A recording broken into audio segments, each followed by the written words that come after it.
নমস্কার বন্ধুরা, শ্রুতির তরফ থেকে সুজাতা আজকে আপনাদের সামনে শরৎচন্দ্র চট্টোপাধ্যায় রচিত কালোজয়ী ছোট গল্প মহেশ উপস্থাপনা করছে।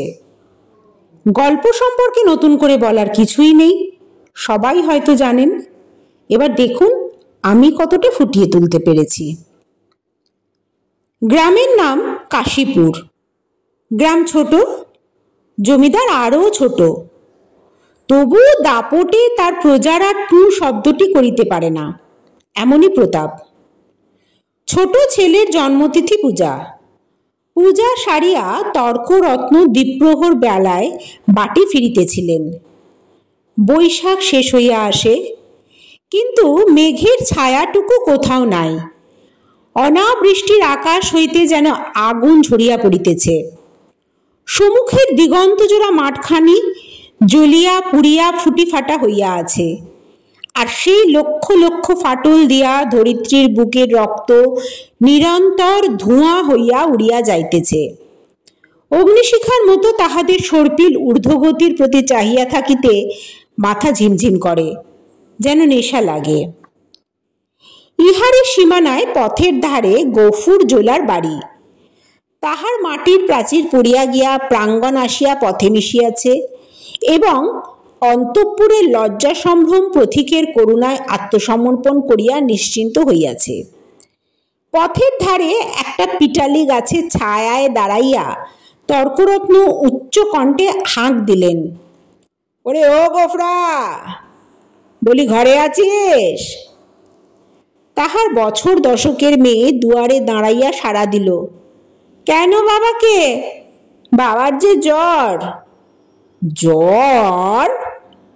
ডেকে দে হারামজাদাকে, পাষণ্ড ম্লেচ্ছ। হাঁক ডাকে গফুর মিয়া ঘর হইতে বাহির হইয়া জ্বরে কাঁপিতে কাঁপিতে কাছে আসিয়া দাঁড়াইল। ভাঙা প্রাচীরের গা ঘেঁষিয়া একটা পুরাতন বাবলা গাছ, তাহার ডালে বাঁধা একটা ষাঁড়। তর্করত্ন দেখাইয়া কহিলেন, ওটা হচ্ছে কি শুনি? এ হিঁদুর গা, ব্রাহ্মণ জমিদার, সে খেয়াল আছে? তার মুখখানা রাগে ও রৌদ্রের ঝাঁঝে রক্তবর্ণ, সুতরাং সে মুখ দিয়া তপ্ত খড় বাক্য বাহির হইবে, কিন্তু হেতুটা কি বুঝিতে না পারিয়া গফুর শুধু চাহিয়া রহিল। তর্করত্ন বলিলেন, সকালে যাবার সময় দেখে গেছি বাঁধা, দুপুরে ফেরবার পথে দেখছি তেমনি ঠায় বাঁধা। গো হত্যা হলে যে কর্তা তোকে জ্যান্ত কবর দেবে, সে কিন্তু যে সে বামুন নয়।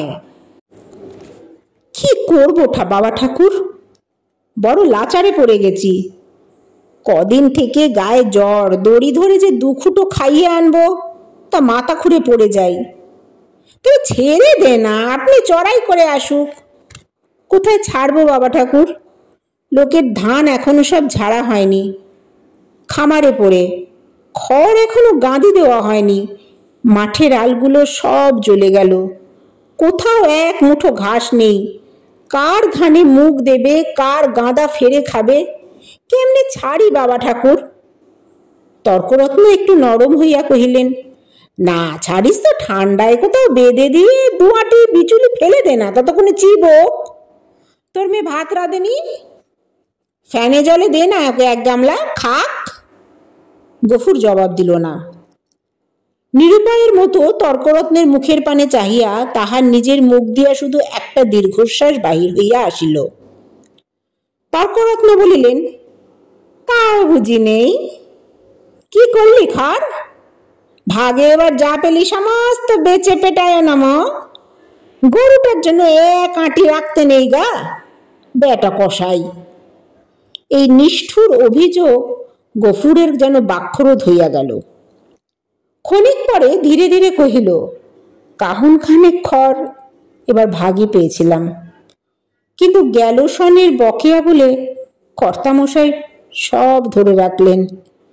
কেঁদে কেটে হাতে পায়ে পড়ে বললাম, বাবুমশাই, হাকিম তুমি, তোমার রাজত্ব ছেড়ে কোথায় পালাবো?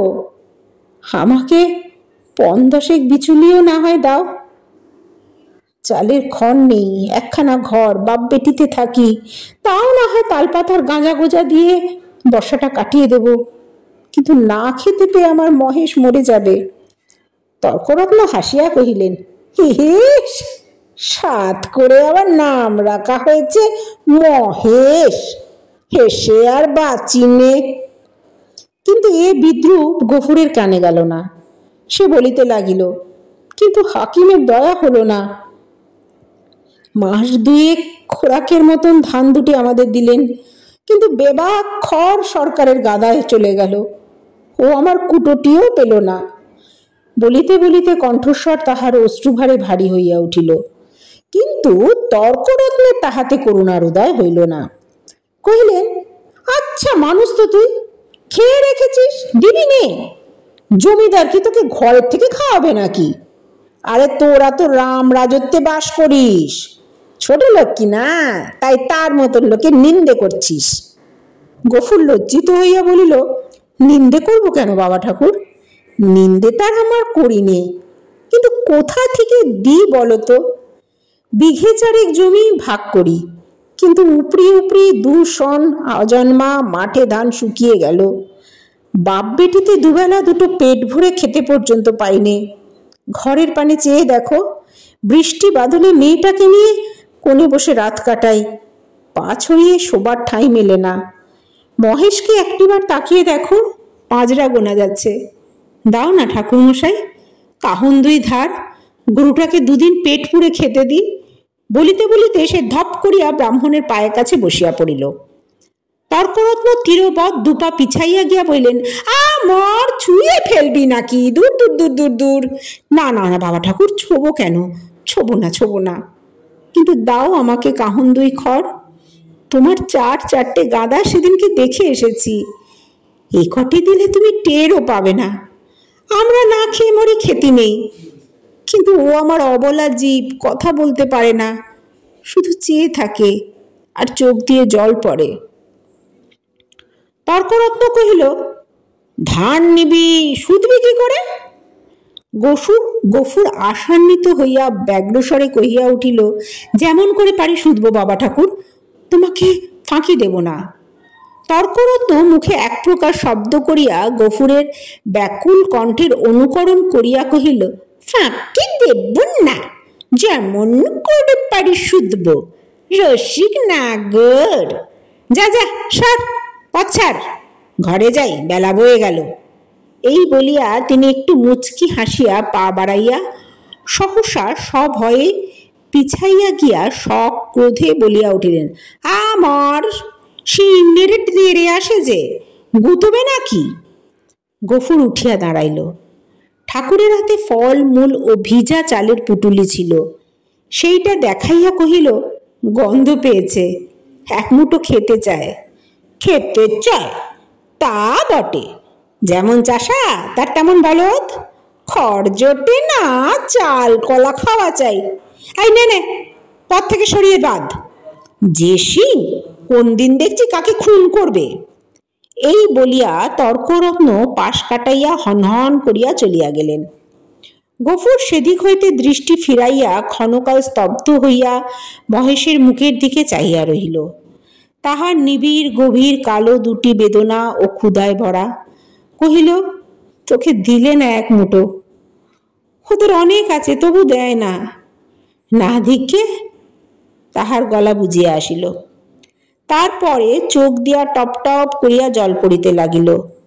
কাছে আসিয়া নীরবে ধীরে ধীরে তাহার গলায় মাথায় হাত বুলাইয়া দিতে দিতে চুপি চুপি বলিতে লাগিল, মহেশ, তুই আমার ছেলে, তুই আমাদের 8 সন প্রীতিপালন করে বুড়ো হয়েছিস, তোকে আমি পেট পুড়ে খেতে দিতে পারিনি, কিন্তু তুই তো জানিস তোকে আমি কত ভালোবাসি।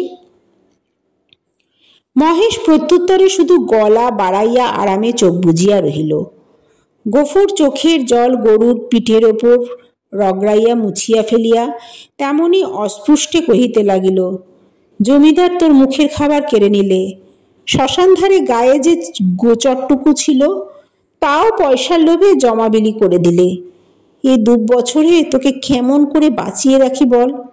ছেড়ে দিলে তুই পরের গাদা ফেরে খাবি, মানুষের কলা গাছে মুখ দিবি। তোকে নিয়ে আমি যে কি করি, গায়ে তোর জোর নেই, দেশের কেউ তোকে চায় না। লোকে বলে তোকে গোহাটায় বেচে ফেলতে। কথাটা মনে মনে উচ্চারণ করিয়াই আবার তাহার দু চোখ বহিয়া টপ টপ করিয়া জল পড়িতে লাগিল। হাত দিয়া মুছাইয়া ফেলিয়া গফুর একবার এদিকে ওদিকে চাহিল। তারপরে ভাঙা ঘরের পিছন হইতে কতকটা পুরনো বিবর্ণ খড় টানিয়া আনিয়া মহেশের মুখের কাছে রাখিয়া দিয়া আস্তে আস্তে কহিল, নে শিগগির করে এটুকু খেয়ে নে বাবা, দেরি হলে আবার। বাবা, কেন মা? ভাত খাবে, এসো।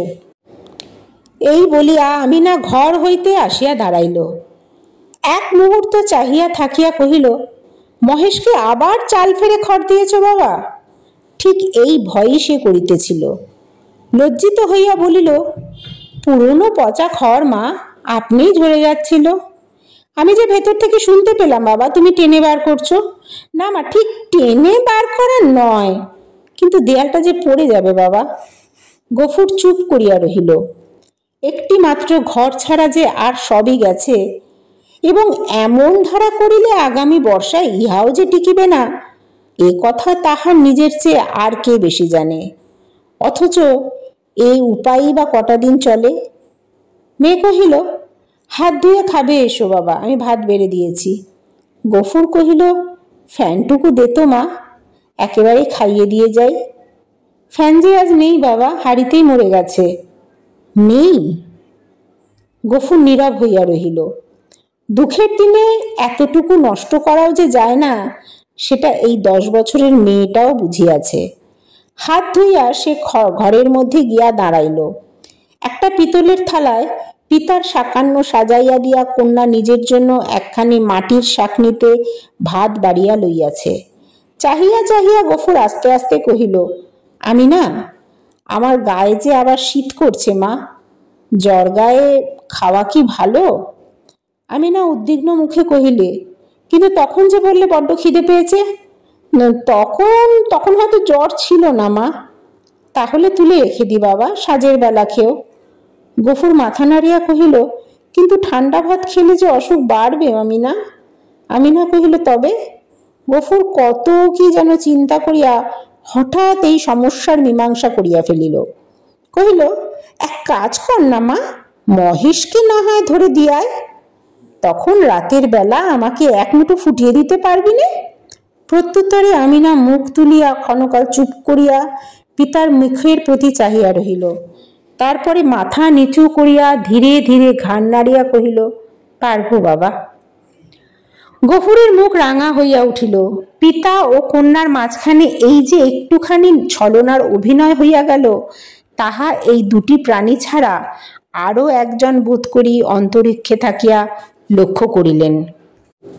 5-7 দিন পরে একদিন পীড়িত গফুর চিন্তিত মুখে দাওয়ায় বসিয়াছিল। তাহার মহেশ কাল হইতে এখনো পর্যন্ত ঘরে ফিরে নাই। নিজে সে শক্তিহীন, তাই আমিনা সকাল হইতে সর্বত্র খুঁজে বেড়াইতেছে। পরন্তু বেলায় সে ফিরিয়া আসিয়া বলিল, শুনেছ বাবা, মানিক ঘোষেরা মহেশকে আমাদের থানায় দিয়েছে। গফুর কইল, তোর পাগলি? হ্যাঁ বাবা, সত্যি, তাদের চাকর বললে, তোর বাপকে বলগে যা দরিয়াপুরের খোয়ারে খুঁজতে। কি করেছিল সে? তাদের বাগানে ঢুকে গাছপালা নষ্ট করেছে বাবা। গফুর স্তব্ধ হইয়া বসিয়া রহিল। মহেশের সম্বন্ধে সে মনে মনে বহু প্রকার দুর্ঘটনা কল্পনা করিয়াছিল, কিন্তু এ আশঙ্কা ছিল না। সে যেমন নিরীহ তেমনই গরিব, সুতরাং প্রতিবেশী কেহ তাহাকে এত বড় শাস্তি দিতে পারে এ ভয় তাহার হয় নাই। বিশেষত মানিক ঘোষ, গো ব্রাহ্মণে ভক্তি তাহার এ অঞ্চলে বিখ্যাত। মেয়ে কহিল, বেলা যে পড়ে এলো বাবা, মহেশকে আনতে যাবে না? গফুর বলিল, না, কিন্তু তারা যে বললে 3 দিন হলেই পুলিশের লোক তাকে গোহাটায় বেচে দিয়ে আসবে। গফুর বলিল, ফেলুক গে। গোহাটা বস্তুটা যে ঠিক কি আমিনা তাহা জানিত না, কিন্তু মহেশের সম্পর্কে ইহার উল্লেখ মাত্রেই তাহার পিতা যে কিরূপ বিচলিত হইয়া উঠিত, ইহা সে বহুবার লক্ষ্য করিয়াছে। কিন্তু আজ সে আর কোনো কথা না কহিয়া আস্তে আস্তে চলিয়া গেল। রাত্রির অন্ধকারে লুকাইয়া গফুর বংশীর দোকানে আসিয়া কহিল, খুড়ো, একটা টাকা দিতে হবে। এই বলিয়া সে তাহার পিতলের থালাটি বসিবার মাচার নিচে রাখিয়া দিল। এই বস্তুটির ওজন ইত্যাদি বংশী সুপরিচিত।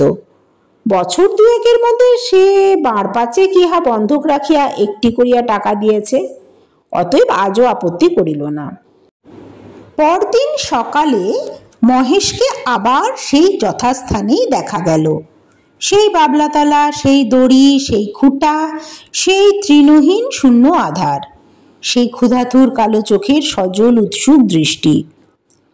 একজন বুড়াগোছের মুসলমান তাহাকে অত্যন্ত তীক্ষ্ণ তীব্র চক্ষু দিয়া পর্যবেক্ষণ করিতেছিল। অদূরে একধারে দুই হাঁটু জড়ো করিয়া গফুর মিয়া চুপ করিয়া বসিয়াছিল। পরীক্ষা শেষ করিয়া বুড়া চাদরের খুঁট হইতে একখানি 10 টাকার নোট বাহির করিয়া তাহার ভাঁজ খুলিয়া বারবার মসৃণ করিয়া লইয়া তাহার কাছে গিয়া কহিল, আর ভাঙব না, এই পুরোটাই দিলাম, নাও। গফুর হাত বাড়িয়া গ্রহণ করিয়া তেমনি নিঃশব্দেই বসিয়া রহিল। যে দুইজন লোক সঙ্গে আসিয়াছিল তাহারা গরুর দড়ি খুলিবার উদ্যোগ করিতেই কিন্তু সে অকস্মাৎ সোজা হইয়া দাঁড়াইয়া উদ্ধত কণ্ঠে বলিয়া উঠিল, দড়িতে হাত দিও না বলছি, খবরদার বলছি, ভালো হবে না। তাহারা চমকাইয়া গেল। বুড়া আশ্চর্য হইয়া কহিল, কেন? গফুর তেমনি রাগিয়া জবাব দিল, কেন আবার কি? আমার জিনিস, আমি বেচব না, আমার খুশি। এই বলিয়া সে নোটখানা ছুঁড়িয়া ফেরিয়া দিল। তাহারা কহিল, কাল পথে আস্তে আস্তে যে বায়না নিয়ে এলে, এই নাও না, তোমাদের বায়না ফিরিয়ে দিলাম। এই বলিয়া সে ট্যাক হইতে আরো 2 টাকা বাহির করিয়া ছনৎ করিয়া ফেলিয়া দিল। একটা কলহ বাঁধিবার উপক্রম হয় দেখিয়া বুড়া হাসিয়া ধীর ভাবে কহিল, চাপ দিয়ে আরো 2 টাকা বেশি নেবে, এই তো? দাও হে, পানি খেতে ওর মেয়েকে হাতে 2 টাকা দাও। কেমন, এই নাও, না না, কিন্তু এর বেশি কেউ 1 আদলা দেবে না, তা জানো? গফুর সজোরে মাথা নাড়িয়া কহিল, না। বুড়া অত্যন্ত বিরক্ত হইল, কহিল, না তো কি, চামড়াটাই যে দামে বিকবে, নইলে মাল আর আছে কি? তবা তবা। গফুরের মুখ দিয়া হঠাৎ একটা বিশ্রী কটু কথা বাহির হইয়া গেল এবং পরক্ষণেই সে ছুটিয়া গিয়া নিজের ঘরে ঢুকিয়া চিৎকার করিয়া শাসাইতে লাগিল যে তাহারা যদি অতি বিলম্বে গ্রাম ছাড়িয়া না যায় তো জমিদারের লোককে ডাকিয়া জুতো পেটা করিয়া গ্রাম ছাড়া করিবে। হাঙ্গামা দেখিয়া লোকগুলা চলিয়া গেল, কিন্তু কিছুক্ষণে জমিদারের সদর হইতে তাহার ডাক পড়িল। গফুর বুঝিল এ কথা কর্তার কানে গিয়েছে। সদরে ভদ্র অভদ্র অনেকগুলি ব্যক্তি বসিয়াছিল। শিবুবাবু চোখ রাঙা করিয়া কহিলেন, গফরা, তোকে যে আমি কি সাজা দেব ভেবে পাইনে। কোথায় বাস করিয়া আছিস জানিস? গফুর হাত জোড়ে কহিল, জানি, আমরা খেতে পাইনে, নইলে আজ আপনি বা জরিমানা করতে, আমি না করতাম না। সকলে বিস্মিত হইল। এই লোকটাকে জেদি এবং বদমেজাজি বলিয়াই তাহারা জানিত। সে কাঁদো কাঁদো হইয়া কহিল, এমন কাজ আর কখনো করব না কর্তা। এই বলিয়া সে নিজের 2 হাত দিয়া নিজের 2 কান মলিল এবং প্রাঙ্গণের একদিক হইতে আরেক দিক পর্যন্ত নাক্ষত দিয়া উঠিয়া দাঁড়াইল। শিবুবাবু সদয় কণ্ঠে কহিলে, আচ্ছা, যা যা হয়েছে, আর কখনো এসব মতি বুদ্ধি করিস নে, বুঝেছিস? বিবরণ শুনিয়া সকলেই কণ্টকিত হইয়া উঠিলেন এবং এ মহাপাতক যে শুধু কর্তার পুণ্য প্রভাবে ও শাসন ভয়ে নিবারিত হইয়াছে সে বিষয়ে কাহারও সংশয় মাত্র রহিল না। তর্করত্ন উপস্থিত ছিলেন। তিনি গো শব্দের শাস্ত্রীয় ব্যাখ্যা করিলেন এবং যে জন্য এই ধর্ম জ্ঞানহীন ম্লেচ্ছ জাতিকে গ্রামের ত্রিসীমানায় বসবাস করিতে দেওয়া নিষিদ্ধ, তাহা প্রকাশ করিয়া সকলের জ্ঞান নেত্র বিকশিত করিয়া দিলেন। গফুর একটা কথার জবাব দিলে না। যথার্থ প্রাপ্য মনে করিয়া অপমান ও সকল তিরস্কার সবিনয়ে মাথা পাতিয়া লইয়া প্রসন্ন চিত্তে ঘরে ফিরিয়া আসিল। প্রতিবেশীদের গৃহ হইতে ফ্যান চাহিয়া আনিয়া মহেশকে খাওয়াইল এবং তাহার গায়ে ও মাথার শিঙে বারংবার হাত বুলাইয়া অস্পষ্ট স্বরে কত কথাই বলিতে লাগিল। জ্যৈষ্ঠ শেষ হইয়া আসিল। রুদ্রের যে মূর্তি একদিন শেষ বৈশাখে আত্মপ্রকাশ করিয়াছিল, সে যে কত ভীষণ, কত বড় কঠোর হইয়া উঠিতে পারে, তাহা আজিকার আকাশের প্রতি না চাহিলে উপলব্ধি করা যায় না। কোথাও যেন করুণার আভাস পর্যন্ত নাই। কখনো এরূপের লেশমাত্রা পরিবর্তন হইতে পারে, আবার কোনোদিন আকাশ যে মেঘভারে স্নিগ্ধ সজল হইয়া দেখা দিতে পারে, আজ এ কথা ভাবিতেও যেন ভয় হয়। মনে হয় সমস্ত প্রজ্বলিত নভস্থল ব্যাপিয়া যে অগ্নি অহরহ ঝরিতেছে, ইহার অন্ত নাই, সমাপ্তি নাই। সমস্ত নিঃশেষে দগ্ধ না হইয়া না গেলে এ আর থামিবে না। এমনই দিনে দ্বীপ্রহর বেলায় গফুর ঘরে আসিয়া বসিল। পরে পথের দ্বারে জন্মজুর খাটা তার অভ্যাস নয়, এবং মাত্র ৩-৪ বার তাহার জ্বর থামিয়াছে, কিন্তু দেহ যেমন দুর্বল তেমন শ্রান্ত। তবু আজ সে কাজের সন্ধানে বাহির হইয়াছিল, কিন্তু এই প্রচণ্ড রৌদ্র এবং তাহার মাথার উপর দিয়া গিয়াছে, তার ফল কিছুই হয় নাই। ক্ষুধায়, পিপাসায় ও ক্লান্তিতে সে প্রায় অন্ধকার দেখিতেছিল। প্রাঙ্গণে দাঁড়াইয়া ডাক দিল, আমিনা, ভাত হয়েছে রে। মেয়ে ঘর হইতে আস্তে আস্তে বাহির হইয়া নিরুত্তরে খুঁট ধরিয়া দাঁড়াইল। জবাব না পাইয়া গফুর চেঁচাইয়া কহিল, হয়েছে ভাত? কি বললি, হয়নি? কেন শুনি? চাল নেই বাবা। চাল নেই? সকালে আমাকে বলিসনি কেন? তোমাকে রাত্রিরে যে বলেছিলুম। গফুর মুখ ভ্যাংচাইয়া তাহার কণ্ঠস্বর অনুকরণ করিয়া কহিল, রাত্রিরে যে বলেছিলুম? রাত্রির বললে কারোর মনে থাকে? নিজের কর্কশ কণ্ঠ ক্রোধে তাহার দ্বিগুণ বাড়িয়া গেল। মুখ অধিকতর বিকৃত করিয়া বলিয়া উঠিল, চাল থাকবে কি করে? রোগা বাপ খাক আর না খাক, বুড়ো মেয়ে ৪-৫ বার করে ভাত গিলবে। এবার থেকে চাল আমি কুলুপ দিয়ে বন্ধ করে রাখবো।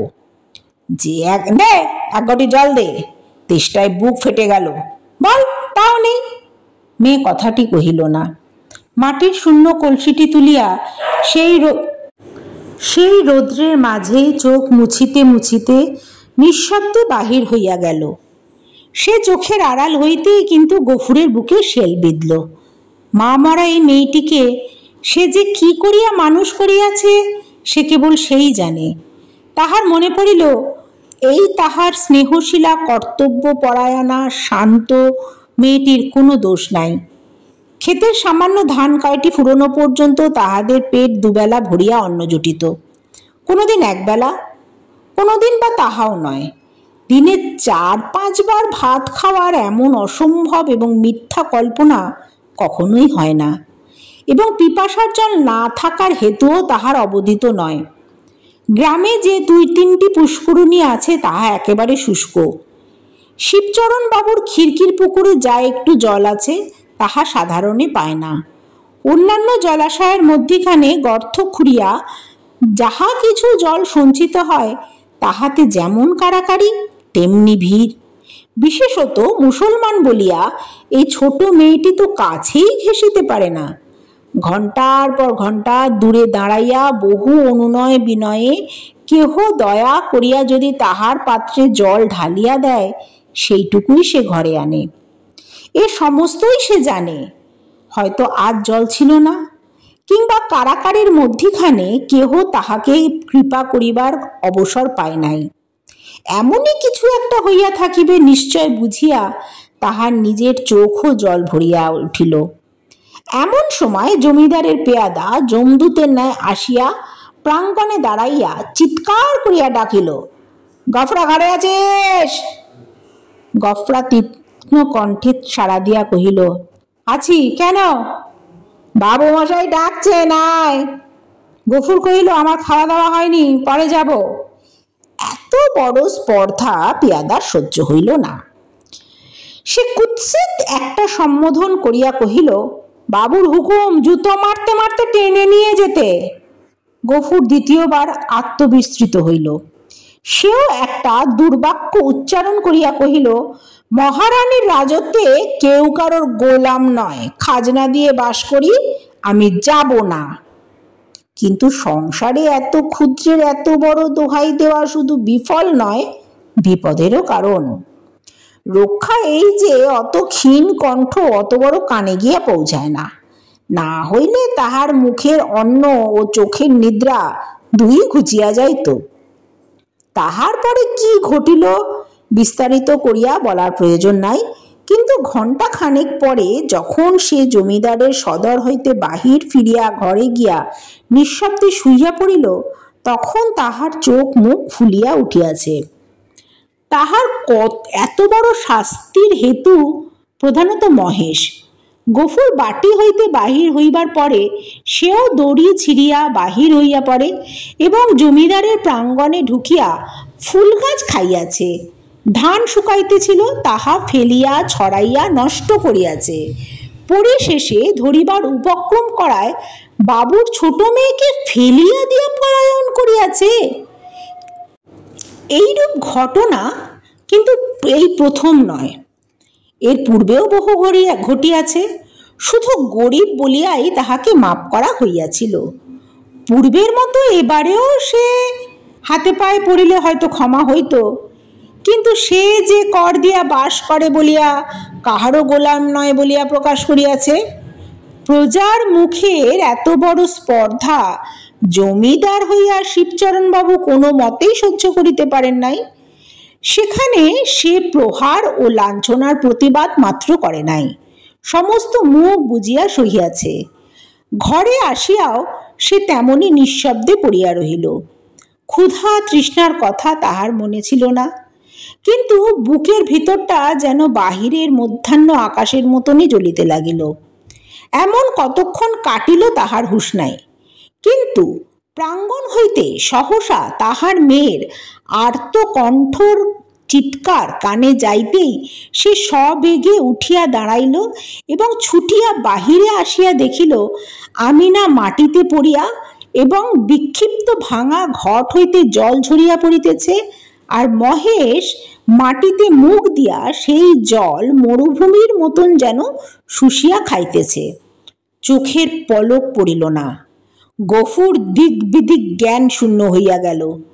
মেরামত করিবার জন্য কাল সে তাহার লাঙলের মাথাটা খুলিয়া রাখিয়াছিল, তাহাই দুই হাতে গ্রহণ করিয়া সে মহেশের অবনত মাথার উপরে সজোরে আঘাত করিল।